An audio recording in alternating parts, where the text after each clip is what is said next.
To quote you directly, you say, optimism is the key. Play in your situation. Desperation breeds bad decisions and loss of control. What do you mean by that? Yeah.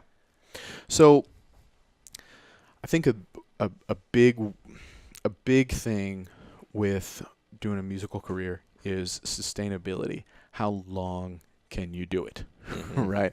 Can you overcome a lot of the challenges that are going to come to you? Can you survive a lot of the stuff that's going to come? Because when you're creating anything, music is no exception. It's going to get tough, you know. And so, I always caution people: make decisions that are built around non-fatal failure, right? Where if I'm going to make this bet, I'm going to try this thing, but if it doesn't work, man, I'm really in trouble. Avoid those. Yeah. Right. There's a great book called Six Figure Musician by David Hooper. I quote it a lot in Get the Gig.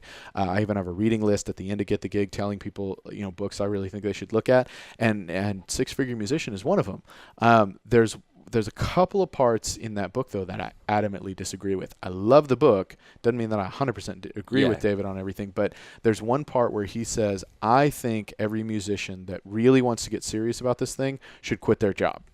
And he said, if you're not willing to, if you don't quit your job, you'll never have enough fear or juice or whatever to go make this musical career happen, right? You'll never have enough oomph to force you to sacrifice the way you got to go.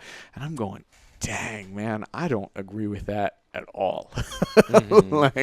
And I just don't think it's true. I know a lot of musicians who have had great jobs and great families and had really wonderful lives outside of their music and didn't have to have some kind of self-imposed fear to make this thing work. That was just silly, because when they did that when they forced themselves into a desperate situation, that's when they started making bad decisions, not just with music, but with everything else. Right? I just don't believe that musicians have to hurt the rest of their personal life or really start to throw this whole thing out of whack to make it work.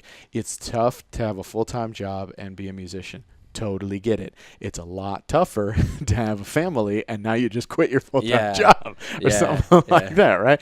And then there's a lot of that mentality. That's financially, physically, but I think emotionally you also have to be sustainable. And that's where the optimism and playing in your lane comes in, right? I know a lot of musicians who are very down on themselves. I know a lot of musicians who will personally or will intentionally almost make I don't want to say bad decisions, but probably not super beneficial decisions because they feel like pain is where their music comes from. So I've got to cause more pain in my life to create great music. And if I don't have that pain, then I won't have the music. And I'm here to say, dude, life's going to give you pain one way or another. You don't have to go looking for it or making it.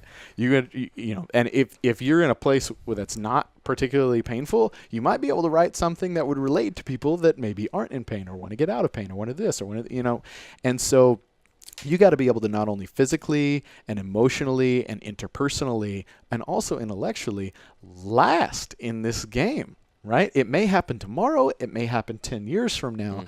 The goal is, can I do some things that will sustain me until I get to that point, right? And so we talk a lot in Got the Gig on strategy and marketing and all of those kind of things. Got the Gig isn't available yet. We do a lot of talks and materials and things like that. The physical book isn't available yet, but I go and talk to a whole lot of people where we go into the nitty gritty of those things, into the nuts and bolts and the gears. But the other side of that equation is man, you got to start taking care of yourself, or really be intentional about taking care of yourself and the things that don't have anything to do with music. And that's going to make returns back into your music, which allows you to keep doing it. When your family is taken care of, when your job is cool, when you've got a little bit of money in the bank, when you're really saying good things to and about yourself, and and those kinds of things, you start to sustain yourself and take care of the goose that's laying the golden eggs, right? And then the music sees an indirect benefit out of all of those things Definitely. too. So I want to touch on the utility of, yes, do these steps and you'll start to see some of these results.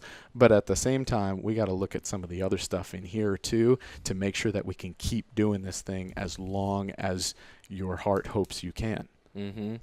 Makes sense to me, man. Yeah, Love it. it's good stuff.